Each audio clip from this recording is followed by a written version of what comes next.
Un voyou noir au volant d'un SUV gouvernemental. Retourne frimer dans ton ghetto, hurla l'officier Delroy, bloquant le véhicule au poste de contrôle. D'un geste brusque, il arracha la portière, empoigna le volant avec une violence contenue et fracassa le pare-brise d'un courageur. Puis il traîna la femme hors de la voiture et la frappa en plein torse, là où brillait l'insigne de son uniforme militaire. Il ne daigna même pas y jeter un regard. Ce qu'il ignorait, c'était qu'elle n'était pas une simple conductrice. Elle était major général de l'armée des États-Unis, tout juste rentrée de Bruxelles, où elle avait accès aux systèmes de combat les plus confidentiels du pays. Quand celle qui est frappée est aussi celle qui a juré de protéger la nation, qui rend vraiment la justice? Là où vous vivez, la loi juge-t-elle selon la couleur de votre peau ou selon votre grade? Le soleil glissait sur l'autoroute comme une lame de feu, projetant une lumière crue sur la peinture gris-froid du SUV militaire, immobile sur le bas-côté. Deux mains sombres, crispées sur le volant, reposaient sur le capot poussiéreux. Les jointures saillantes tremblaient légèrement, comme si elles retenaient quelque chose de bien plus grand que la colère. Elle ne gémissait pas, ne respirait pas fort, ne résistait pas. Derrière ses lunettes noires, son visage restait impassible, silhouette rigide, presque statique. Personne ne pouvait deviner ses pensées. Et c'était précisément cela qui irritait Rick Delroy. La voiture de patrouille dérapa brutalement pour se positionner, ses pneus arrière traçant un arc rouge sur l'asphalte. Rick en sortit, matraque à la ceinture, arme pendant comme une extension de son corps. Sans saluer, sans demander de papier, il marcha droit vers la fenêtre, frappa 2 fois du poing, puis se pencha. Sa voix s'enroula comme un serpent. Chaque mot était une menace à peine voilée. Tu te caches là-dedans? De la contrebande ou de la dignité? La femme ne bougea pas assise, lèvres closes, son regard derrière les verres fixait l'horizon. Pas un sillement, pas un signe, pas un défi. Ce silence seul, fit craquer Rick. Il abattit sa main, saisit la poignée, ouvrit la portière et aboya, dehors. Il n'y avait ni mandat, ni raison, juste un caprice distribué gratuitement à quiconque ne plaisait pas à son regard. Rick arracha la portière, empoigna le bras de la femme et tira. Elle ne résista pas, mais son immobilité la rendait lourde, comme une statue de bronze contente de renverser. Il la tordit, plaqua son torse contre le capot avec une force qui fit trembler le véhicule. Puis la matraque s'abattit. Le premier coup frappa son épaule, le second son dos. Au troisième, Rick siffla entre ses dents avant de l'écraser sur la joue gauche. Un bruit sourd résonna. Pas un cri, juste l'écho d'un visage humain heurtant le métal, frappé par une autorité débridée. Le capot se creusa sous son corps, et dans cette entaille, son visage ensanglanté se refléta, déformé, taché, mais avec des yeux toujours ardents. Une femme blanche de l'autre côté de la rue hurla, elle n'a rien fait. Mon Dieu, vous frappez une personne désarmée. Rick se retourna, le visage empourpré, non pas de honte, mais d'agacement face à l'interruption. Il rugit, taisez-vous, ordure libérale. Allez élever votre gosse. Puis il se baissa, ramassa les lunettes tombées du visage d'Aurora, les observa une seconde, avant de les jeter au sol et de les écraser sous le talon de sa botte noire. Personne ne cache sa nature derrière des verres teintés. Le craquement résonna comme une confiance brisée. Pas celle d'Aurora, mais celle des témoins, figés, impuissants. Aurora gisait sur le flanc, une moitié de son visage pressé contre le métal brûlant. La sueur et le sang se mêlaient en un filet mince, mais sa main ne lâchait pas. Malgré les coups, malgré la violence, ses doigts s'agrippaient encore au volant, comme si c'était la dernière chose qui la rattachait à elle-même. Ses jointures saignaient, un rouge profond gouttant le long de son poignet, chaque goutte sifflant sur l'asphalte brûlant. Rick ne dit rien de plus. Il lui passa les menottes, tirant si fort qu'Aurora vacilla. Mais elle ne tomba pas. Elle se redressa, pouce par pouce, comme une ombre légère mais forgée dans l'acier. Un souffle de vent écarta ses mèches. À cet instant, personne n'osa la qualifier de faible. Elle n'avait pas besoin de parler. Ses yeux, même sans lunettes, tranchaient le visage de Rick comme une lame de glace. Un homme à proximité tendit la main vers son téléphone pour filmer, puis hésita, non par peur de Rick, mais parce qu'il n'avait pas encore trouvé le courage d'affronter les conséquences de la vérité. Mais tous ne restèrent pas silencieux. Plus loin, un étudiant filmait depuis le début. Pas de cris, pas de commentaires, juste un enregistrement muet de chaque coup, chaque pas, chaque atteinte à la dignité d'une personne. Rick traîna Aurora vers la voiture de patrouille, ouvrit la portière et la poussa à l'arrière comme on jette un sac. Elle ne se débattit pas, mais sa posture, trop droite, trop résolue, trop en décalage avec l'image que Rick voulait projeter, le troubla. « Silence, madame, marmonna-t-il. Tout ce que vous aviez, ça ne compte plus. » Il claqua la portière. Le claquement métallique sonna comme un verdict, mais pas destiné à Aurora. La foule s'amassait. Certains discutaient, d'autres diffusaient en direct, d'autres encore regardaient, hypnotisés, comme face à un accident dont ils savaient l'issue tragique mais qu'ils ne pouvaient détourner les yeux. Aurora ne parlait pas, n'avait pas besoin de parler. Le sang coulait de sa lèvre, les marques de la matraque encore visibles sur sa joue, mais son regard portait quelque chose d'indicible, quelque chose qui s'insinuait dans les colonnes vertébrales et y restait. Pendant les 8 minutes où tout se déroula, Aurora ne dit rien. Elle ne pleura pas, ne supplia pas, n'appela personne. Mais tout le quartier entendit quelque chose exploser en eux. Pas la matraque, pas Rick, mais le son de quelque chose de longtemps oublié, l'honneur, l'humanité, ou un réveil enfoui. Brisé par une fausse autorité. Et tandis que Rick s'installait au volant pour partir, il ne réalisa pas que l'entaille sur le capot n'était pas seulement physique. Elle avait creusé un vide dans le système qu'il croyait intouchable. Aurora n'avait pas besoin de parler. Son sang, les lunettes brisées sous ses pieds, et le volant, encore marqué par son emprise, parlaient pour elle. À cet instant précis, le vent se leva, charriant la poussière dans un sentiment que Rick ne pouvait nommer, mais que tous autour pouvaient ressentir. Quelque chose s'était éveillé. Pas Aurora, mais la justice. Le vent ne s'arrêta pas. Il s'infiltra par la vitre fissurée de la voiture de patrouille, effleurant la joue d'Aurora, comme pour essuyer le sang séché collé à sa peau. Mais elle ne l'essuya pas. Elle resta immobile, les yeux fixés sur le vide devant elle. Une main agrippait le cadre de la portière, comme si elle ne pouvait croire que son corps était enfermé là-dedans. Pas une prison, mais une machine conçue pour une humiliation légale. Rick ouvrit la portière arrière avec un claquement sec. Il se pencha et arracha un sac de toile grise sous les pieds d'Aurora, ses mains gantées le traitant non comme un bien personnel, mais comme une pièce à conviction. Il l'ouvrit avec un souffle d'impatience, fouillant comme s'il s'agissait d'ordures. Un à un, les objets furent jetés, un carnet usé, une paire de gants tactiques, un pointeur laser noir, jusqu'à un petit portefeuille en cuir brut. Il l'ouvrit, feuilleta les compartiments rapidement, et s'arrêta sur une carte plastifiée bordée d'or, avec un sceau discret du département de la Défense. Rick ricana.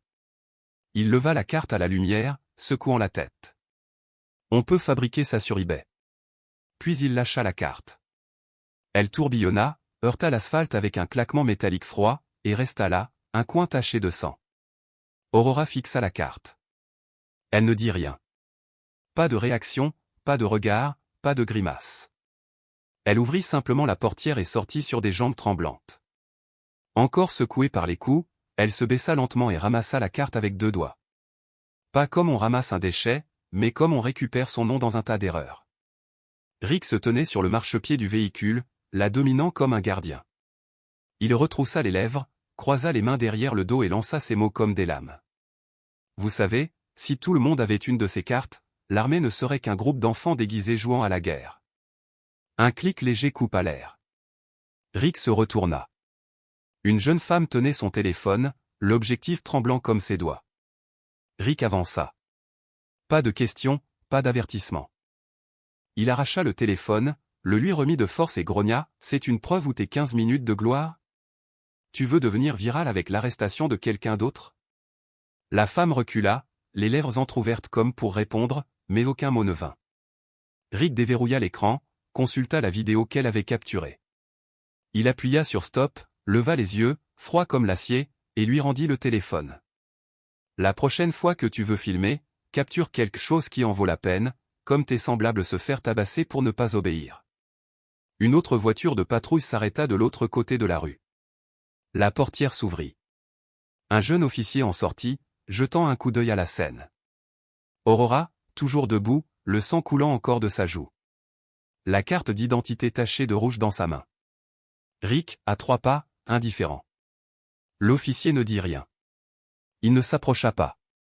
Il resta près de sa voiture, la main sur la hanche, comme attendant des ordres de quelqu'un qui n'existait pas. Aurora se retourna lentement, le dos droit, son regard pointé directement sur la caméra du téléphone, toujours secrètement en train de filmer de l'autre côté de la route.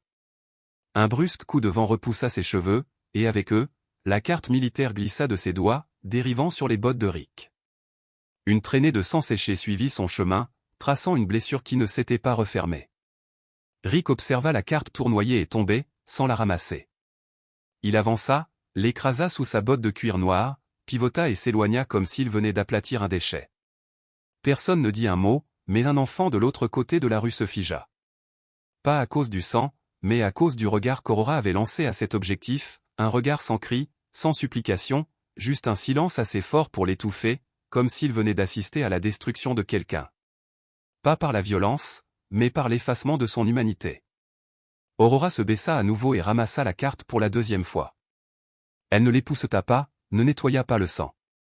Elle la regarda simplement, comme pour confirmer quelque chose au-delà d'un nom, au-delà d'un rang, quelque chose qu'on appelle la dignité. Elle la glissa dans la poche intérieure de son manteau, le boutonna fermement et marcha vers la voiture de patrouille. Elle ne regarda ni Rick, ni personne. Personne ne l'arrêta. Personne ne parla. Toute la rue semblait enveloppée d'un linceul de deuil, où celle qui était battue restait silencieuse, et les spectateurs n'avaient pas le droit de parler pour elle.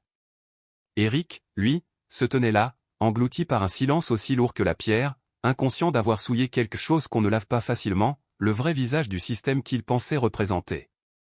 Le soleil brillait toujours. Mais dans les yeux d'Aurora, le monde n'avait jamais paru plus froid. Et puis, 6 minutes passèrent. 6 minutes où personne ne réalisa qu'il tenait une mèche allumée. 6 minutes de silence après la violence, comme une eau immobile avant une inondation.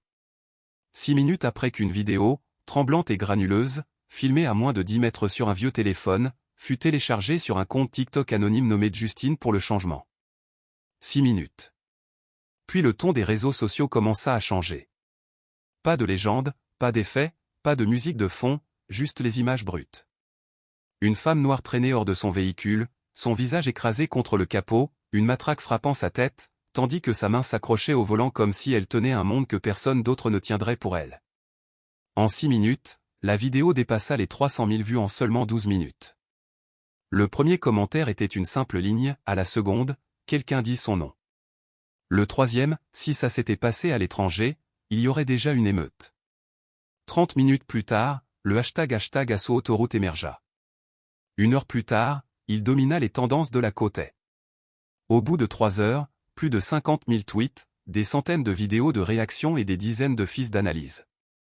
Et au milieu de ce chaos, un utilisateur Reddit nommé uodoctube-badécodé posta un long fil avec des captures d'écran de la vidéo, entourant un insigne à peine visible sur l'épaule de la femme. Quelqu'un répondit en dessous, pas possible. T'as une vision à rayon X?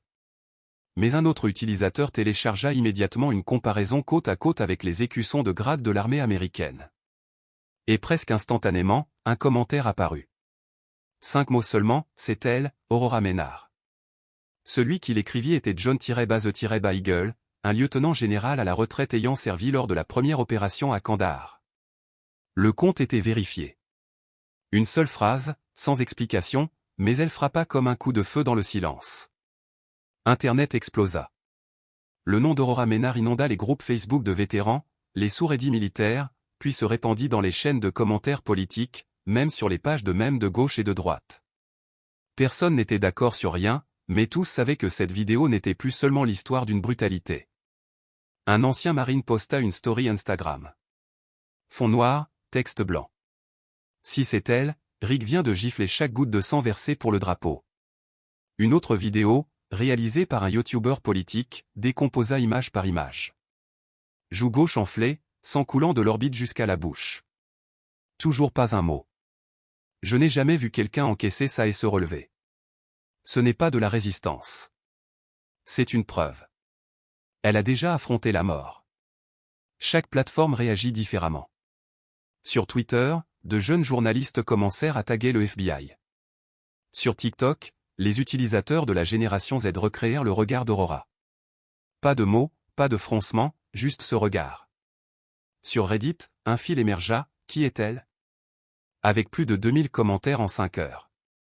L'un disait, je suis un ancien conscrit. Elle a sauvé mon unité à Fallujah. Si c'est elle, l'Amérique lui doit des excuses.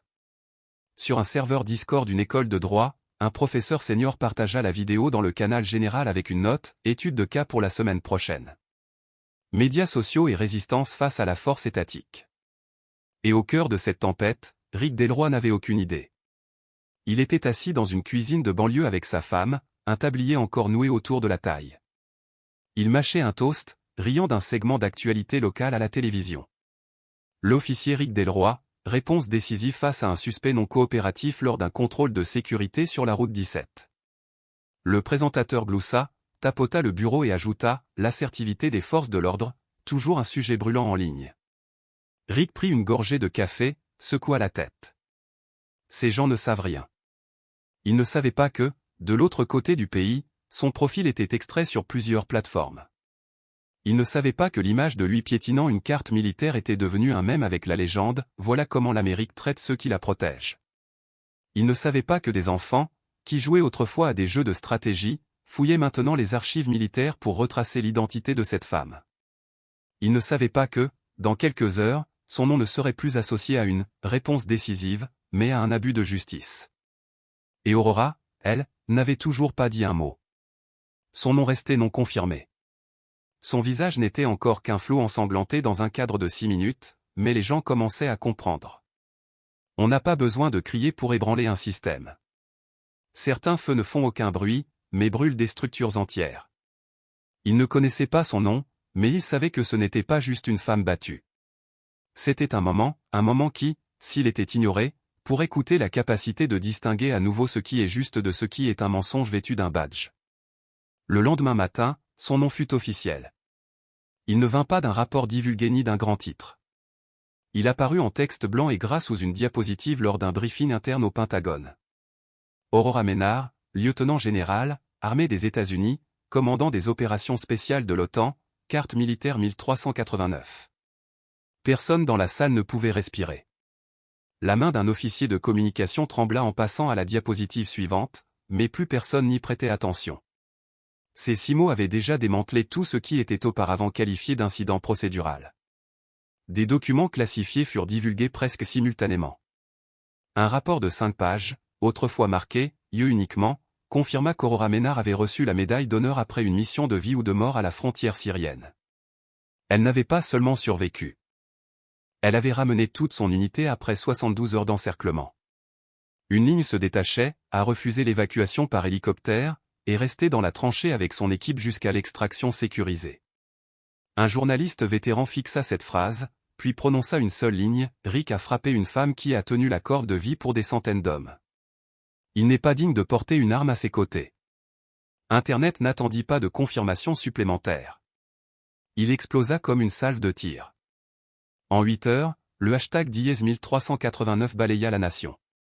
Des t-shirts portant le numéro d'identification sortirent des imprimeries indépendantes et furent expédiés dans tous les coins du pays. Certains portaient la phrase « Elle n'a pas plié. Nous non plus ». De jeunes gens se filmèrent portant les t-shirts, debout, sans dire un mot, imitant la défiance silencieuse d'Aurora face à Rick. Le mouvement « Stand Like 1389 » se répandit si rapidement que TikTok commença à signaler certaines vidéos comme contenu sensible.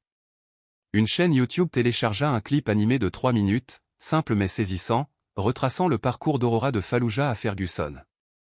Chaque étape marquait un champ de bataille, Kandahar, Mossoul, Alep, puis enfin la route 17. Le titre de la vidéo, de Fallujah à Ferguson. Plus de 2 millions de vues en moins d'un jour. Le commentaire épinglé en haut venait d'un utilisateur nommé Xpose en 994, « J'étais prisonnier de guerre en Syrie. Celle qui m'a sauvé n'a pas parlé, elle m'a juste tendu une bouteille d'eau et m'a guidé à travers 4 kilomètres d'enfer. C'était elle. » Rick n'a pas frappé une femme. Il a frappé quelqu'un qui a sauvé ce pays de la guerre. Les grands médias commencèrent à mettre à jour le profil d'Aurora. Mais ils n'utilisèrent pas de titres sensationnalistes. Ils n'écrivirent pas « Général agressé ». À la place, ils adoptèrent une étrange nouvelle expression, la femme qui porte l'ombre du Pentagone. Un surnom que personne n'osait prononcer à la légère, car ce n'était pas juste une description. C'était une déclaration. Quiconque l'a touché touchait un chapitre de l'histoire vivante. Ce n'est qu'alors que Rick Delroy réalisa ce qu'il avait fait. Il ne riait plus. Il ne parlait plus. Il était assis seul dans sa voiture de patrouille, faisant défiler un flot incessant de titres sur son téléphone. Et pour la première fois de sa vie, il ne savait pas s'il devait ressentir de la colère ou de la peur. Un titre disait, clairement, Aurora Ménard pressentie pour une promotion au rang de 4 étoiles l'année prochaine. L'incident d'agression pourrait gravement tendre les relations entre l'armée et les forces de l'ordre. Mais Aurora n'apparaissait pas. Pas d'interview, pas de déclaration. Elle n'existait qu'à travers des rapports divulgués, des médailles silencieuses et des pas inébranlables préservés dans des images tachées de sang. Elle n'avait pas besoin de parler, car le numéro 1389 était devenu un langage de résistance, d'honneur, et de quelque chose que Rick ne pourrait jamais atteindre, une crédibilité qui n'a pas besoin de défense. Et dans une image extraite de la vidéo originale, il y avait un instant où Aurora tourna la tête, ses yeux se fixant brièvement sur la caméra. Ce regard est maintenant agrandi, imprimé, suspendu à la façade d'un bâtiment universitaire en Californie. En dessous, une légende, elle n'a pas crié, mais nous n'avons pas le droit de rester silencieux. Aurora fut transférée à l'hôpital à minuit. Après avoir reçu des soins d'urgence pour des blessures causées par un coup soudain devant un poste de commandement militaire temporaire et des objectifs civils, son sang toucha le sol carrelé, autrefois marqué par les bottes de généraux. Mais personne n'osa se baisser pour l'essuyer, car tous comprirent que ce n'était pas juste du sang. C'était une preuve. C'était une mémoire. C'était une déclaration. Aurora ne dit rien. Depuis son admission à l'hôpital jusqu'à ce que le médecin recouse la plaie sur sa lèvre, elle conserva le même regard. Pas celui d'une personne blessée, mais celui de quelqu'un qui venait de se souvenir de quelque chose de longtemps enfoui. Quelque chose qui ne pouvait être mis en mots. Une mémoire qui sentait la terre brûlée, les cris, et une charge étouffée par le bruit des tirs. Aucune interview ne fut autorisée. Aucun accès à ces dossiers médicaux ne fut accordé. Chaque demande des médias fut refusée sans explication. Mais le lendemain matin, sur une petite table à côté de son lit d'hôpital, une jeune infirmière trouva un papier plié, non signé, écrit au crayon dur, sans ponctuation. Une seule phrase, parce qu'il y a eu des fois où je n'avais pas le droit de me lever, je me lève cette fois. Pas de traces de larmes, pas de quête de sympathie. Mais ces mots seuls rendirent la salle de presse de l'hôpital aussi bondée qu'une audience au Congrès. Les gens commencèrent à se demander, quelles étaient ces autres fois? Quel champ de bataille? Quelle salle de réunion? Où était-ce le moment où Aurora fut forcée au silence sur une décision qui ne portait pas d'empreinte, mais son nom sur le rapport? Personne ne savait, mais tous sentaient que, cette fois, elle ne reculerait pas. Un correspondant de guerre, passant par hasard dans le couloir de l'hôpital, captura un instant unique. Aurora, debout entre deux portes vitrées coulissantes à peine fermées, éclairée à contre-jour par une lumière stérile, portant une chemise d'uniforme, encore tachée de sang séché sous son menton. Son expression n'était pas celle de la douleur. C'était le même regard que l'on trouve dans les photos d'archives de Fallujah, Khost ou Mara. Le regard d'un officier qui avait perdu des camarades, mais jamais la raison de continuer à se battre. La photo ne se répandit pas par les médias, mais par les mains de jeunes soldats. Un ancien fantassin du 421e régiment la partagea sous un reposte, je tremblais dans les tranchées, l'arme lourde, les mains gelées, mais elle passait à côté de moi comme si la peur n'existait pas. Pas parce qu'elle était sans peur, mais parce qu'elle refusait de laisser la peur exister là où quelqu'un avait encore besoin d'un chemin à suivre. Aurora n'offrait pas de mots, mais les mots des autres commencèrent à former une carte d'honneur qu'aucune institution ne pouvait effacer. Tout comme l'auteur de la vidéo originale, celui qui avait filmé le coup, reçut une lettre sans adresse de retour, envoyée anonymement. À l'intérieur, une seule phrase, « Merci de ne pas être resté silencieux ». Les lettres étaient découpées dans de vieux magazines et collées avec un adhésif sec. Pas d'empreinte. Mais le destinataire comprit que quelqu'un le protégeait. Protégeait son droit de dire la vérité, même si elle n'était ni belle, ni réconfortante. Aurora ne fit aucune déclaration. À la place, elle signa un document qui lui fut livré cette nuit-là, un formulaire de refus de poursuite. Elle refusa toute forme de représailles personnelles. Elle ne voulait personne menotter pour elle, personne licencié pour un seul coup. Mais elle savait que cet acte de retenue secourait le système plus que n'importe quel cri. Et puis, comme si un domino silencieux avait été renversé, les réponses officielles suivirent, non parce qu'elle les exigeait, mais parce que le public le faisait, non par sa volonté, mais par celle du peuple. Une enquête interne fut lancée dans les 12 heures suivant l'apparition du formulaire de refus d'Aurora dans le système sécurisé. Personne ne les avait forcés à agir, mais c'était sa manière de ne rien exiger qui rendait l'inaction impossible. Une chaîne de télévision nationale interrompit sa couverture sportive matinale pour diffuser les développements à l'hôpital militaire central. Un sénateur, autrefois sauvé par Aurora lors d'un raid à Kandahar, apparut sur CNN, la voix tremblante. « Je suis en vie aujourd'hui grâce à elle. Pas à cause d'un coup, mais parce qu'elle a pris une balle pour moi. Quiconque la frappe ne frappe pas une personne. Il frappe l'histoire d'honneur qui nous a été confiée. » Et au milieu de tout ce tumulte, Aurora restait debout. Comme une statue de bronze, pas encore coulée, mais déjà projetant une ombre. Pas de discours, pas de poste, pas d'apparition, seulement du sang séché. Toujours sur ses lèvres, le même regard inébranlable. Et ce morceau de papier, toujours là, intact, même par la main la plus audacieuse. Parce que tous comprenaient que ce n'était pas un coup. C'était un réveil de la mémoire. Et une fois la mémoire éveillée, même le gouvernement ne peut la contraindre au silence. Personne ne se souvient exactement qui posa la question en premier. Peut-être un jeune conseiller municipal, sa plaque encore neuve sur son col. Peut-être l'avocate senior qui siégeait au comité depuis 17 ans, le visage impassible, mais ne détournant jamais les yeux du dossier. Mais ce dont tout le monde se souvient clairement, c'est la première phrase, si elle n'était pas lieutenant général, son nom serait-il même mentionné? Personne ne répondit. Personne ne voulait répondre, car la question ne visait pas un individu. Elle ciblait toute la longue rangée de fonctionnaires assis sous les lumières blanches de la salle du conseil municipal.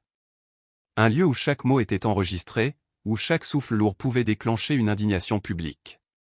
Le chef de la police, Edwin Blake, était assis au centre de la table, toujours en uniforme, la poitrine couverte de médailles, mais le front trempé de sueur. Pas parce qu'il était directement en faute, mais parce que tout le monde savait. Personne n'échoue seul dans un système qui fonctionne. Rick Delroy, l'officier au centre d'une semaine de tempête médiatique, n'était qu'une fissure à la surface, mais tous regardaient au-delà du verre, dans le reflet derrière. Un système qui avait permis, qui était resté silencieux, qui avait acquiescé quand il aurait dû sonner l'alarme. Une journaliste télé, âgée de seulement 28 ans, s'avança vers le micro de la presse et demanda d'une voix tremblante mais ferme, « Monsieur, j'ai trouvé 3 emails de supervision interne envoyés au bureau de commandement ces 2 dernières années. Tous étaient des avertissements sur le comportement raciste de Rick Delroy. Pourquoi aucun n'a-t-il été suivi d'une mesure disciplinaire ?» Edwin Blake passa sa langue sur ses lèvres, se pencha en avant. Il voulait parler de procédures, de protocoles et d'examens en cours, mais il vit les yeux de la journaliste et ceux des dizaines d'autres spectateurs au fond, téléphone levé, diffusion en direct, et il sut que ce n'était plus une réunion. C'était un procès silencieux. « Nous procédons à un audit interne », répondit-il. Sa voix était comme de la pierre, mais personne n'y crut. Et puis, sans avertissement, un officier d'âge moyen, assis au fond, se leva soudainement. Sa casquette tomba au sol. Il marcha lentement vers l'avant de la salle, ôta son badge de sa poitrine et le posa sur la table, juste devant le chef. « Je ne laisserai pas cet insigne mourir avec ma conscience. » Sa voix était calme, mais chaque mot tranchait l'air. « Je croyais que servir le peuple était un honneur. Mais si le silence face à l'injustice fait partie du travail, alors je n'ai plus rien à négocier. » Il n'attendit pas qu'on l'arrête, ne s'inclina pas, n'hésita pas, et marcha droit vers la sortie, laissant derrière lui une chaise vide et une salle bondée qui semblait soudain froide. Un dossier divulgué commença à se répandre depuis l'ordinateur d'un journaliste interne. C'était un vieux dossier du FBI, soumis par Rick Delroy lorsqu'il avait postulé pour rejoindre une unité de réponse rapide fédérale. La dernière ligne disait « Rejeté ». Le candidat montre une tendance à utiliser la force de manière inutile, incompatible avec les protocoles de désescalade. Un document autrefois scellé, mais désormais une preuve vivante de ce qui avait été évité pendant des années. Rick n'était jamais qualifié. Il avait simplement été autorisé à porter l'insigne et l'arme parce que c'était plus facile que de former quelqu'un à être meilleur. Ce matin-là, devant le quartier général de la police, il n'y avait ni slogan, ni haut-parleur, ni amplificateur, juste une vingtaine d'élèves du lycée, debout en silence, chacun tenant une pancarte manuscrite. « Je suis noir aussi, et je conduis un SUV. » Pas de slogan, pas de théâtralité, juste une gifle à chaque excuse jamais offerte lors de ses conférences de presse. Un fonctionnaire tenta de prendre le micro pour parler de réforme, mais le bourdonnement des alertes de notification le noya. Les médias continuaient de publier de nouveaux détails provenant des fuites, des témoignages des anciennes victimes de Rick, des personnes qu'il avait insultées sans motif légal, des témoins qu'il avait vu sortir son arme pour un regard qu'il n'aimait pas. Chaque histoire n'était pas seulement une accusation contre Rick. Elle décollait les couches d'un système qu'il avait protégé trop longtemps, trop silencieusement. Rick n'avait pas encore refait surface. Mais son nom ne représentait plus un homme. Il était devenu un symbole de la vérité derrière chaque abus dans l'obscurité. Certaines lumières ne s'allument jamais.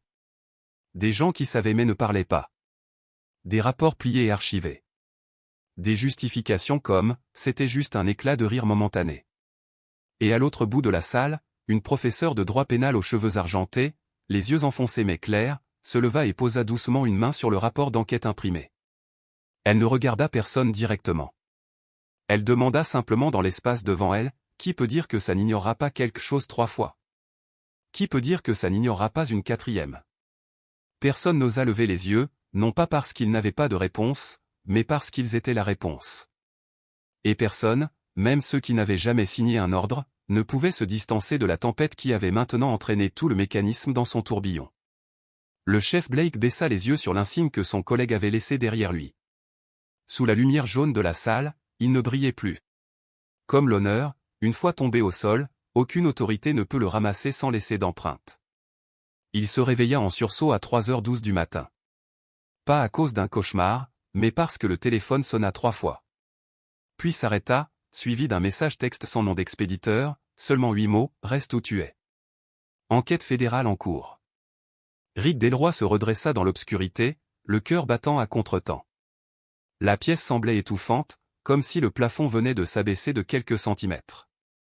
Il regarda autour de lui, l'appartement exigu, les murs en bois vieillis, la télévision encore faiblement allumée sur une rediffusion d'un journal télévisé. Il ne se souvenait plus à quelle heure il s'était endormi, ni de la dernière fois qu'il avait dormi une nuit entière. Peut-être avant que son poing ne heurte le visage d'Aurora Ménard. Ou peut-être bien avant. Quand il croyait encore que le pouvoir était une arme et la loi, juste un bruit de fond. Il toucha son téléphone, le pouce tremblant légèrement. L'écran s'alluma avec un titre fracassant, 2e vidéo publiée. Un nouvel angle montre l'officier Rick Delroy écrasant la tête du lieutenant-général Aurora Ménard contre le capot avant de frapper. La phrase s'étirait, brutale, sans besoin d'interprétation. Il ne se souvenait pas que quelqu'un filmait. Il ne pensait pas avoir franchi la ligne. Mais maintenant, chaque image était assez nette pour glacer les os. Dans la vidéo, son visage n'était plus celui d'un officier en devoir. C'était celui d'un homme ivre de contrôle, agrippant le col d'une femme qui n'offrait aucune résistance. Aurora ne se débattait pas, ne criait pas. Elle le fixait simplement. Et c'était ce regard qui rendait son coup plus brutal que n'importe quelle frappe. Parce qu'il ne visait pas son corps, il visait sa dignité. Rick éteignit le téléphone, mais les sonneries continuaient d'écho dans son crâne. Un nouvel email, un nouveau tweet, un mème, un appel manqué d'un numéro inconnu. Puis il fit quelque chose qu'il n'avait jamais fait auparavant, ouvrit Facebook, un endroit qu'il avait toujours moqué comme une chambre d'éco-walk. Et il vit sa photo, le visage rouge, brandissant une matraque comme une batte de baseball, la bouche ouverte en plein cri, sous-titré « Matraque plutôt que cerveau ». Des dizaines de milliers de partages, un post avec plus d'1 million d'interactions. Un commentaire épinglé en haut, il n'a pas besoin de perdre en justice. Il a déjà perdu dans le cœur des Américains. Rick lança le téléphone au sol. Mais il ne le brisa pas, car c'était la seule fenêtre par laquelle il pouvait encore mesurer à quel point il était haï. Et puis vint le vrai coup. Sur un forum technologique, un collectif de hackers anonymes lâcha une bombe. Rick Delroy, ancien membre du forum extrémiste White Lion 41, connu pour promouvoir la suprématie blanche, la haine raciale et des tactiques pour échapper aux enquêtes internes. En pièces jointes, des captures d'écran, des horodatages de connexion et des posts archivés du pseudonyme Stonefist 89, incluant des phrases comme « Il faut reprendre les rues, quoi qu'il en coûte ». Il avait écrit ces mots il y a 6 ans, quand il était encore novice, pensant que personne ne les retrouverait jamais. Rick laissa tomber sa tête dans ses mains. Une sueur froide collait à sa colonne vertébrale. Il n'avait pas encore peur, mais quelque chose le démangeait profondément, un vieux souvenir qu'il avait longtemps blanchi. Des moments où il avait utilisé la force sous prétexte de suspicion de drogue, des arrestations jamais enregistrées, des mots prononcés dans la nuit que personne ne pouvait vérifier. Tout cela n'était plus pardonnable. Il ouvrit son ordinateur portable. Un billet de blog remplit l'écran. Titre, je pensais être la seule victime. Auteur, Malik Thompson, un homme noir, maintenant professeur d'éducation physique au Texas. Le billet racontait 2017, quand Malik fut traîné hors de sa voiture en pleine nuit sur l'île 95 par Rick, la mâchoire brisée pour excès de vitesse. L'affaire avait été enterrée. Pas de caméra. Personne ne croyait Malik, mais maintenant il avait la confiance qu'il n'avait pas à l'époque. Car maintenant, toute la nation avait vu qui était vraiment Rick. Rick se figea. Sa tête pulsait, non pas de honte, mais de rage. Je faisais juste mon travail, marmonna-t-il. Ce sont eux qui déforment tout. Mais lorsqu'il sortit, la réalité ne lui laissa plus de place pour se mentir. Il enfila une veste, releva sa capuche et marcha jusqu'à l'épicerie du coin où on le saluait chaque matin par un « Bonjour, chef ». Mais aujourd'hui, l'épicier détourna le visage. Un homme blanc d'âge moyen, tenant un sac d'épicerie, s'écarta lorsque Rick s'approcha du comptoir. Et puis un garçon de 6 ans, assis dans un chariot derrière sa mère, leva les yeux, pointa Rick et demanda « Maman, c'est l'homme qui a frappé la générale américaine ?» Le magasin devint silencieux. Rick resta là, le visage blême, la gorge nouée. La mère tira doucement la main de son fils, se détourna et ne répondit pas. Mais Rick savait que le monde entier avait répondu pour elle. Il sortit précipitamment sans rien acheter. Il ne savait pas où il allait. Il ne savait plus qui il était, car tout ce qui le définissait autrefois, l'insigne, l'uniforme, l'autorité ne pouvait plus masquer le nom désormais attaché à lui. L'homme qui avait frappé le général Aurora Ménard. Et pour la première fois en 20 ans, Rick Delroy ressentit quelque chose qu'il ne s'était jamais permis de ressentir, être regardé comme s'il était moins. De retour à l'appartement, il verrouilla les 4 serrures de la porte. La télévision clignotait avec les informations du matin. L'officier Rick Delroy, autrefois autoproclamé guerrier de la loi, maintenant sous surveillance fédérale. La dernière phrase du présentateur coupa net comme une lame affûtée. Nous n'avons pas besoin d'hommes plus forts. Nous avons besoin de meilleurs. Rick éteignit la télévision, mais il ne pouvait éteindre les voix dans son esprit, car pour la première fois, il ne savait pas qui haïr, qui blâmer, car tout le monde pointait directement vers lui. Et la partie la plus terrifiante n'était pas le jugement du public. C'était lorsqu'il commença lui-même à se voir comme quelque chose au-delà de la rédemption. L'obscurité n'est pas toujours ce qui tue un homme en premier. Ce qui tue plus vite, c'est l'éclat soudain de lumière braquée sur un passé qu'il pensait avoir enterré pour de bon. Et pour Rick Delroy, cette lumière ne venait pas d'Aurora. Elle venait d'un nom qu'il croyait disparu de tous les registres pour toujours. Marissa Cole. Il y a 6 ans, une nuit pluvieuse de février, une femme noire fut traînée hors de sa voiture dans le parking souterrain des appartements Jefferson Square. Pas de contravention, pas de mandat d'arrêt, aucune raison officielle enregistrée, juste une brève ligne dans le rapport, résistance aux forces de l'ordre. Sujet non coopératif. Elle fut admise à l'hôpital avec une pommette enflée, une épaule disloquée et une fracture capillaire du crâne sans cause déterminée. Rick rédigea le rapport. Rick était aussi le seul à avoir accès aux images de la caméra de sécurité du sous-sol. Le lendemain matin, le système de surveillance fut signalé comme défaillant en raison de dégâts causés par l'humidité. Marissa ne porta pas plainte, non pas parce qu'elle ne voulait pas, mais parce que personne ne l'aurait cru. Pas de vidéo, pas de témoin, pas de preuve que Rick avait fait quoi que ce soit de mal, sauf son visage. Et dans un système où il n'y a pas d'encre sur le papier, même le sang n'a aucun poids. Mais Aurora changea tout. Comme une vieille écharde repoussant à travers la peau, le cas de Marissa fut soudain extrait des archives. Une équipe d'enquête indépendante, mandatée par le procureur général de l'État, commença à éplucher tous les dossiers liés à Rick Delroy depuis 2015. La 3e nuit de l'enquête, ils trouvèrent un journal de données cachées documentant un accès inhabituel au système de surveillance de Jefferson Square, exactement 3 minutes après que Marissa fut placée dans la voiture de patrouille. L'accès provenait de l'ordinateur de Rick. Objectif, supprimer la caméra 4. Les anciennes blessures de Marissa furent envoyées à un spécialiste médico-légal. Pendant 6 ans, elle avait vécu dans le silence, portant le résidu d'une vérité que personne n'acceptait. Mais maintenant, les nouvelles analyses crâniennes montraient un traumatisme incompatible avec la déclaration forcée de Rick selon laquelle elle était tombée dans les escaliers. La profondeur, l'angle, le motif de fracture, tout correspondait au récit original de Marissa. Il a écrasé ma tête contre la portière de la voiture 3 fois, puis m'a dit de dire que j'étais tombé pendant une lutte.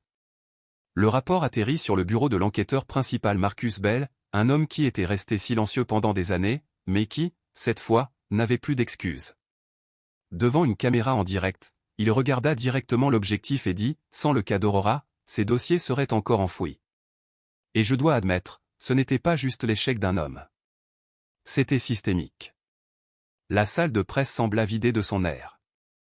Un jeune journaliste dans le fond murmura dans son enregistreur, « Nous avons construit un point de contrôle, mais nous n'avons jamais vérifié qui tenait les clés. » Pendant ce temps, dans une autre aile de l'hôtel de ville, un rapport de 7 pages fut déterré. À l'intérieur, une liste de 5 incidents directement liés à Rick, tous rejetés. La raison, renvoyée en interne pour examen disciplinaire, mais il n'y avait aucun dossier disciplinaire, aucun nom de réviseur, seulement des résumés non signés et un tampon indiquant « affaire classée ». La question était maintenant plus claire que jamais. Qui avait protégé Rick toutes ces années, et pourquoi? Au milieu de la tempête, un vieux nom refit surface. Karl Berman, l'avocat qui avait autrefois défendu Rick dans l'affaire Marissa, était maintenant celui qui déposait une pétition formelle auprès du conseil de surveillance judiciaire pour retirer définitivement Rick des forces de l'ordre. Lorsqu'on lui demanda pourquoi il se retournait contre son ancien client, il offrit un sourire sec. À l'époque, je pensais que Rick était juste victime d'un préjugé public. Maintenant, je sais qu'il a utilisé ce préjugé pour légitimer la brutalité. Je ne dépose pas ça par amertume. Je le fais parce que j'ai réalisé que j'avais autrefois permis à un monstre de sourire avant de frapper. La presse qualifia l'affaire rouverte de coups de poignard du passé, non pas parce qu'elle infligeait de nouvelles blessures à Rick, mais parce qu'elle perçait chaque couche d'excuses, exposant une vérité plus profonde. Rick n'était pas tombé à cause d'Aurora. Il tombait depuis des années, et le système avait simplement prolongé cette chute sous le couvert d'une négligence légale. Cette nuit-là, Aurora fut vue pour la première fois depuis des jours, debout sous une lumière tamisée, regardant un grand écran dans la salle de conférence de l'hôpital. Elle ne parlait pas, ne hochait pas la tête, ne secouait pas la tête, juste un léger froncement de sourcils, comme si elle confirmait quelque chose qu'elle soupçonnait depuis longtemps. Le mal n'arrive jamais seul. Il vient avec la permission de ceux qui choisissent de ne pas savoir. Quand Rick apprit que l'affaire Marissa était rouverte, il frappa le mur de la salle de bain jusqu'à ce que sa main saigne. Le sang coulait le long de son poignet. Il cria, mais cette fois, personne n'entendit. Personne ne le défendit. Personne ne se tint à ses côtés. Il s'effondra au sol, le dos pressé contre le carrelage froid, la main encore humide de son sang. Et la première chose qu'il ressentit n'était pas la douleur. C'était le froid. Un froid intérieur. Le genre de froid qui s'installe chez un homme qui croyait autrefois être intouchable, pour découvrir que certaines choses ne peuvent être effacées quand l'histoire elle-même réécrit le dossier. Mercredi après-midi, pas de pluie, mais personne ne pouvait oublier le froid qui s'infiltrait dans chaque pore lorsque la porte de la chambre de défense 4 grinça en s'ouvrant. Le lieutenant-général Aurora Ménard n'entra pas comme quelqu'un venant parler. Elle entra comme si chaque pas rendait du poids à la chaise vide au cœur du système. La chaise laissée vacante depuis trop longtemps parce que les gens avaient trop peur d'entendre la vérité. Il n'y avait pas d'introduction, pas de musique de fond, personne ne parlait en son nom. Aurora se tenait droite au centre de la salle, l'uniforme impeccable, une petite cicatrice au coin de la bouche, pas complètement guérie, et son regard, ni rancunier ni provocateur, simplement impossible à détourner. Elle ne commença pas par des expressions creuses de gratitude. Elle ne mentionna pas le nom de Rick. Elle parla simplement. Sa voix, stable et lente. Chaque mot exhalait des poumons qui avaient autrefois goûté la fumée des champs de bataille. La première fois que je suis entré dans une zone de combat, j'avais 26 ans. Quelqu'un a dit que je portais mon fusil comme un bijou. Un autre a demandé, comment comptes-tu survivre avec des épaules aussi frêles? Je n'ai pas répondu, car je savais que seuls ceux qui survivent ont le droit de raconter l'histoire. La salle devint silencieuse. Personne ne bougea. Chaque caméra était pointée sur une femme qui ne faisait aucun effort pour dramatiser. Pas de tentative pour rallier. Pas besoin de crier. Pourtant, chaque mot tirait comme une balle, perçant les mensonges polis de ceux qui avaient autrefois siégé là, aveugles par choix. J'ai déjà recousu ma blessure dans une tranchée après que notre médecin fut tué par une explosion 5 minutes plus tôt. J'ai utilisé du fil de tente, tiré une aiguille du kit d'urgence, sans anesthésie.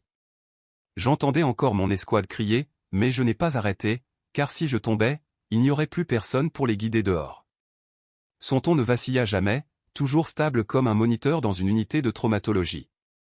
Mais cette stabilité même glaça la salle, comme si elle lisait une histoire que tout le monde savait arracher des registres avant d'être écrite. J'ai porté le corps d'un camarade tombé, son visage presque effacé par des éclats, jusqu'à sa mère en Floride. Je me suis assis sur son porche, son urne à la main, et j'ai dit, je lui ai promis que si je survivais, elle n'aurait pas à la prendre par une voix du Pentagone au téléphone. Elle n'a pas pleuré. Elle m'a juste tenu la main longtemps. Et c'était la première fois après la guerre que je n'ai pas voulu lâcher. Un général à la retraite, âgé, assis à l'extrême droite, autrefois le même homme qui, lors d'une réunion en 2012, avait aboyé à Aurora, « Tais-toi, tu ne comprends rien à la stratégie », demanda maintenant la permission de se lever. Personne ne le lui ordonna, mais tout le monde comprit. Certains honneurs ne se tiennent pas en s'asseyant plus haut, mais en sachant quand baisser la tête. Aurora ne le regarda pas. Elle n'avait pas besoin de pardonner. Elle continua, « Le champ de bataille n'a jamais été là où je suis tombé. C'est là où j'ai appris à me tenir debout. Et quand je suis revenu, je pensais ne plus jamais avoir à utiliser ce que j'avais appris dans un endroit qui sentait le sang. Mais ensuite, j'ai été frappé. Pas parce que j'avais tort, mais parce que quelqu'un croyait avoir le droit de frapper. Et je me suis relevé, pas parce que j'étais forte, mais parce que je savais. Je ne pouvais pas laisser cela devenir normal. Pourtant, elle ne prononça jamais le nom de Rick. Pas une fois. Mais chaque mot qu'elle prononçait le tailladait. Pas avec une lame, mais avec des souvenirs dont il ne serait jamais digne de comprendre. L'homme qui m'a frappé n'est pas celui que je crains. Je crains ce qui lui a permis de croire qu'il n'en paierait pas le prix. J'appelle ça celui qui ne savait pas qu'il venait d'ouvrir les portes de l'enfer. Mais l'enfer ne vient pas d'en bas. Il vient du silence des plus hauts sièges. Pas d'applaudissements. Pas parce que ces mots manquaient de poids, mais parce que chaque main était crispée, essayant de s'accrocher à ces paroles comme si elles tenaient leur colonne vertébrale. Un sénateur essuya ses lunettes. Un journaliste posa son stylo, comprenant qu'aucun titre ne pourrait capturer la gravité de cet après-midi. Aurora balaya la salle du regard une fois, sans hausser la voix, sans incliner la tête. Elle conclut par une dernière phrase, puis se tourna pour partir, comme un commandant pourrait clore un ordre, non pour commander, mais pour réveiller. Nous avons envoyé des milliers à la guerre pour défendre cette nation. Ne laissez pas la nation devenir ce qui les oblige à se relever encore. Personne n'osa la rappeler, car tous savaient que ces mots n'exigeaient pas de réponse. Ils devaient seulement être entendus. Et pour la première fois, quelqu'un écouta vraiment, pas avec les oreilles, mais avec la honte, la responsabilité, le froid qui monte droit d'une conscience fracturée. Car ce jour-là, ce n'était pas le champ de bataille qui les jugeait. C'était l'histoire. Dès que les derniers mots d'Aurora s'éteignirent, l'Amérique commença à se lever. Pas à l'unisson, pas sur ordre, mais par instinct d'un peuple qui était resté silencieux trop longtemps et refusait maintenant de rester assis une seconde de plus. Le Congrès convoqua une audience spéciale dans les 48 heures suivant son discours. Le président de la Chambre ne tint pas de conférence de presse. Il se tint simplement dans la salle, brandissant un exemplaire plié et usé du dossier d'Aurora, et déclara « Ceci est une assignation pour l'indifférence qui nous a égarés ». Personne n'applaudit, mais des centaines de micros s'allumèrent. Le drapeau ne flottait pas, mais chaque paire d'yeux dans la salle brûlait d'un feu. Le département de la justice annonça officiellement une enquête criminelle à grande échelle sur tout le département de police de la ville. Pas seulement Rick, mais chaque rapport modifié, chaque fichier audio perdu à cause d'interférences, chaque note disciplinaire interne estampillée, affaire classée, pour manque de preuves. Un porte-parole du département déclara simplement « Il est temps d'arrêter de poursuivre les individus et de commencer à tenir responsables les systèmes qui les produisent ». Sur le mur d'un lycée dans le Wisconsin, un garçon blanc de 14 ans se tenait sous la neige, tenant une pancarte en carton « Mon enfant ne les appellera pas colorés. Il les appellera des gens ». Pas de caméra, pas de professeur à proximité. Mais la photo de ce garçon, seul, fut partagée plus d'1 million de fois en un jour. Car, l'espace d'un instant fugace, l'Amérique se reconnut à nouveau, non dans la force, mais dans l'éveil. Une chaîne de télévision nationale refusa de rediffuser le discours d'Aurora, le qualifiant d'incompatible avec une position éditoriale neutre. 3 heures plus tard, plus de 100 marques, des banques au label de mode haut de gamme, annoncèrent qu'elles retiraient toute publicité. Un porte-parole de la plus grande entreprise de voitures électriques du pays déclara « Si la vérité vous met mal à l'aise, arrêtez de diffuser des mensonges ». L'action de la chaîne chuta de 6% en 2 heures. Pas à cause du marché, mais à cause de la moralité. Le hashtag #EleatNuCandice n'ont pas dépassé les 3 millions d'utilisations en seulement 36 heures. Nul besoin d'expliquer ce qu'il signifiait. Nul besoin de définir le mot « tenue », car ce n'était plus un verbe. C'était une empreinte dans la conscience collective d'une génération. Que certains avaient été silencieux parce qu'ils y étaient forcés, et d'autres parce qu'ils avaient choisi la sécurité du silence. Mais maintenant, tous se tenaient ensemble, car personne ne voulait que leurs enfants grandissent dans un monde où un coup pouvait être légalisé et l'honneur mis en attente. Un ancien président, qui avait esquivé toutes les déclarations sur la race durant son mandat, posta un seul tweet après près d'un an de silence. Certains se lèvent pour l'honneur. D'autres sont traînés par la culpabilité. Pas de tag, pas de mention d'Aurora. Mais la nation savait qu'il traçait une ligne entre ceux qui choisissaient de se lever et ceux qui ne bougeaient que lorsqu'ils étaient tirés du marais qu'ils avaient aidé à creuser. Des monuments, longtemps ignorés pendant des décennies, furent maintenant ressuscités, non en pierre, mais en récit. Les citoyens imprimèrent le discours d'Aurora et le placèrent dans les commissariats locaux. Une mère célibataire transforma la citation du garçon en t-shirt. 20 000 vendus en une semaine.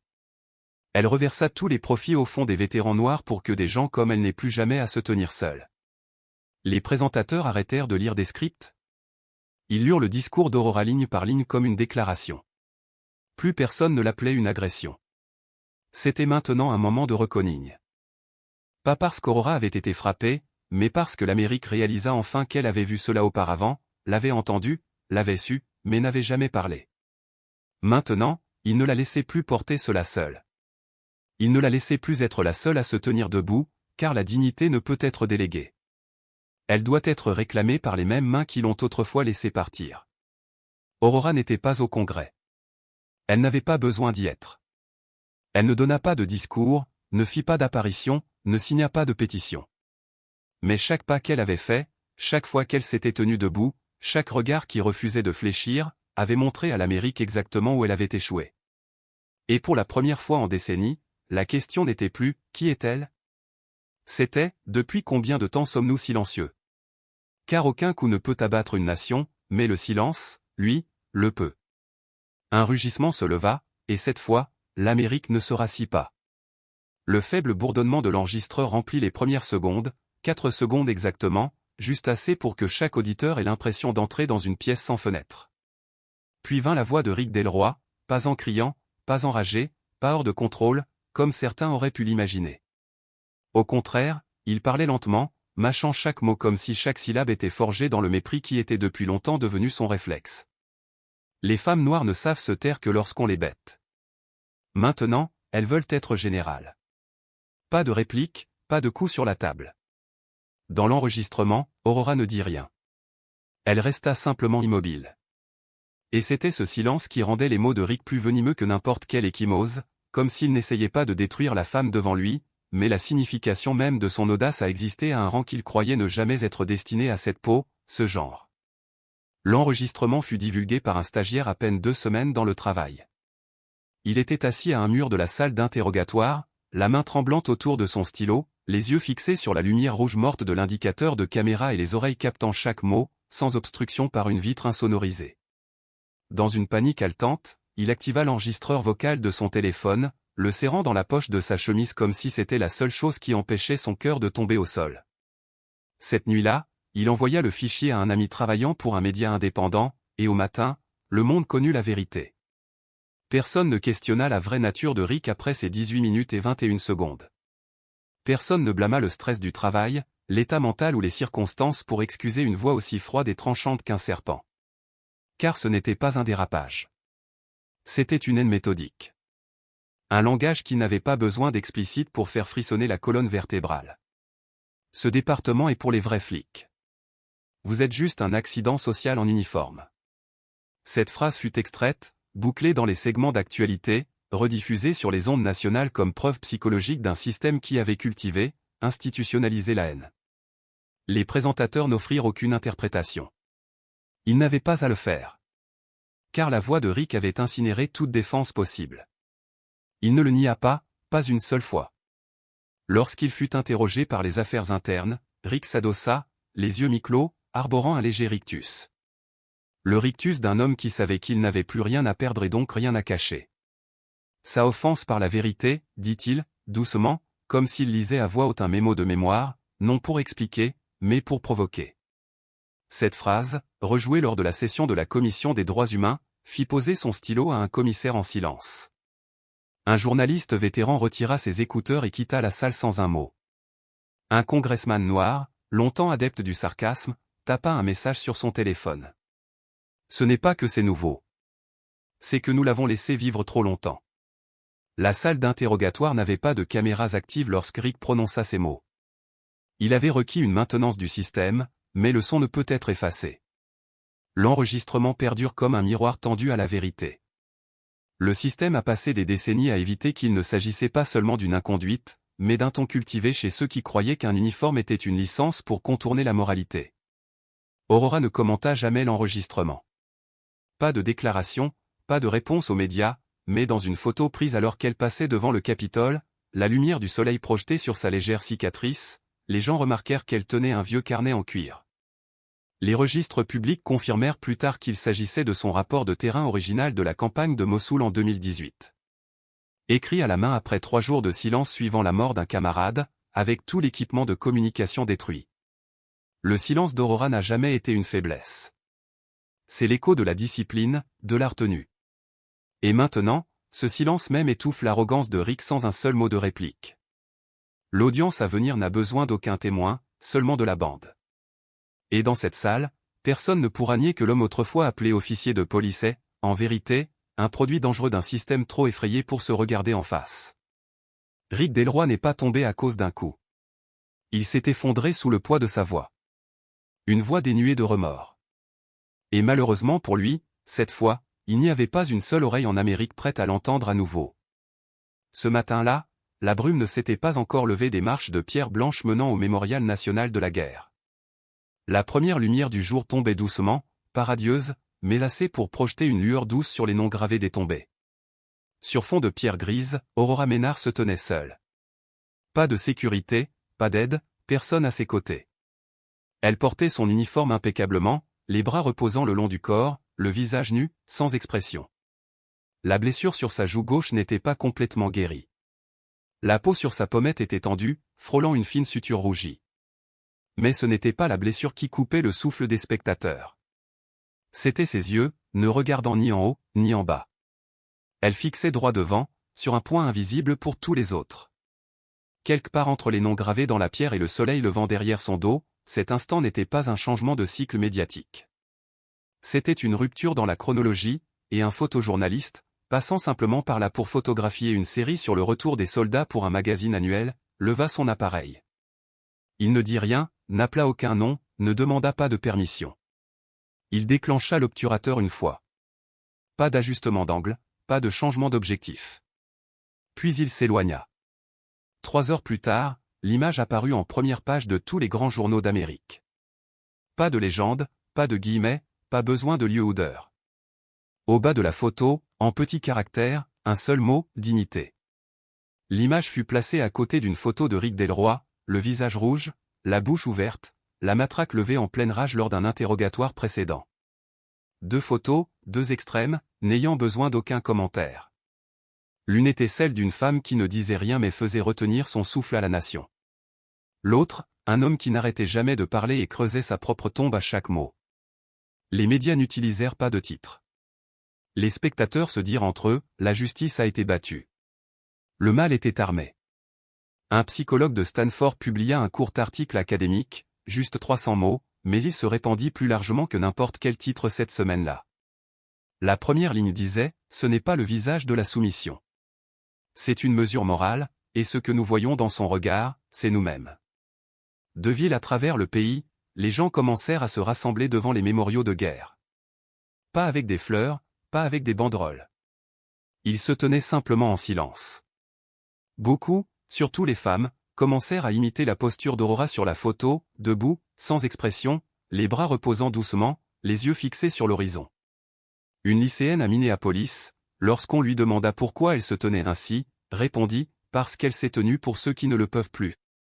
Le mouvement se répandit comme une brume lente, sans organisateur, sans leader, mais tout le monde connaissait son nom, standstill. Pas de verbes énergiques, pas d'appel à l'action, juste un seul cadre. En quelques jours, des photos surgirent à travers le pays de personnes se tenant devant des monuments, des murs, des cours d'école, des couloirs d'hôpitaux, reproduisant exactement la posture, l'inclinaison de la tête, le regard. Rien de dramatique, mais tout le monde savait qu'il tentait d'imprimer une image qui n'appartenait plus à une personne, mais à la mémoire d'une nation qui était autrefois restée silencieuse, avait baissé la tête, détourné les yeux. Maintenant, il se tenait debout. Aurora ne commenta pas la photo, ne la reposta pas, n'y fit pas référence. Mais un soldat à la retraite au Texas écrivit sous un post sur les réseaux sociaux, « Cette image n'a pas besoin qu'elle l'explique. Elle a déjà rendu le verdict. » Lorsqu'un magazine de photographie demanda les droits pour l'exposer, le photographe refusa tout profit. Il répondit simplement, « Je ne l'ai pas prise pour vendre. Je l'ai prise pour que les gens se souviennent. » Personne ayant vu cette photo ne demandait plus qui était Aurora. Personne n'avait besoin de l'entendre parler, car ils avaient entendu sans son, à travers un regard silencieux comme la pierre, inébranlable comme la frontière entre l'honneur et le compromis. La photo n'était pas une preuve. C'était une déclaration qui n'avait besoin d'aucune salle d'audience. Et quand une seule photographie fait taire une nation entière, ce n'est plus une image. C'est une phrase. La photographie circulait encore. Sur l'écran principal de la salle de stratégie au 2e étage du Pentagone, l'image d'Aurora, debout silencieuse devant le mémorial de guerre, remplissait tout le cadre. Pas de légende, pas de slogan, pas de rapport. Pourtant, elle trônait là comme une lame froide plantée au centre de la salle de briefing, et aucun des 6 personnes dans cette pièce n'osait croiser son regard trop longtemps. La porte automatique se scella précisément à 9 heures. La réunion commença. Pas d'enregistrement, pas de procès-verbal. Seulement 6 perdus portant le poids de tout l'appareil de défense des États-Unis. Chacun se posant silencieusement la même question, intervenons-nous ou restons-nous en retrait? Le secrétaire adjoint à la défense ouvrit avec une déclaration brutale et sans filtre, Aurora Ménard n'a pas demandé de protection, mais le public présume que nous la protégerons, et si nous ne faisons rien, cette présomption devient une accusation. Personne ne répondit.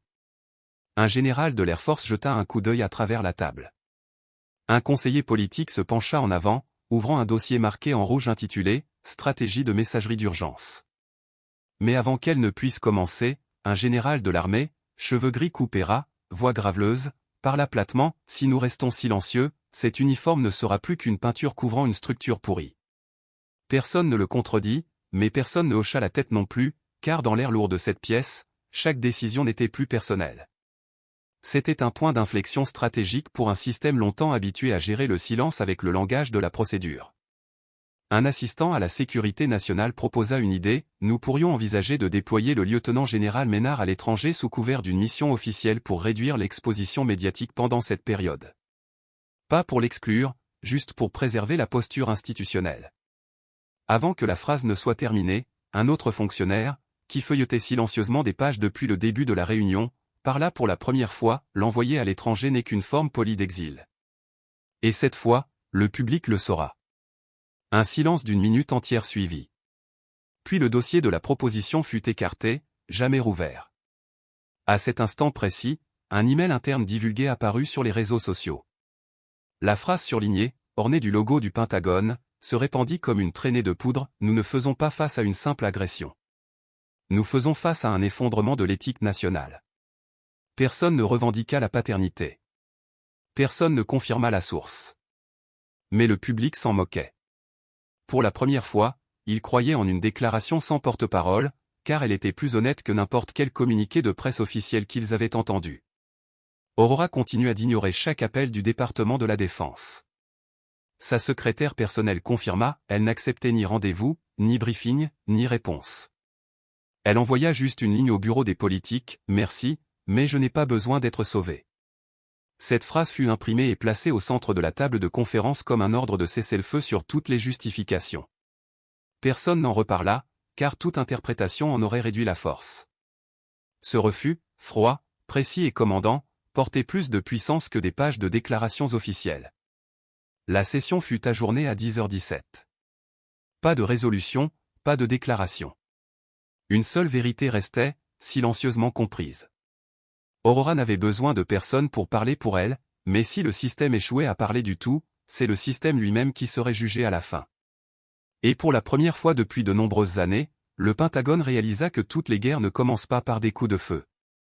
Certaines commencent par un souffle de vent et se terminent dans le silence de ceux qui croyaient pouvoir rester à l'écart. Rick entra dans la salle d'audience comme un homme montant sur un échafaud sans entrave. Pas de menottes, pas de chaînes. Pourtant, le poids des 36 marches le clouait plus fermement que n'importe quel shackle dans l'histoire de la justice.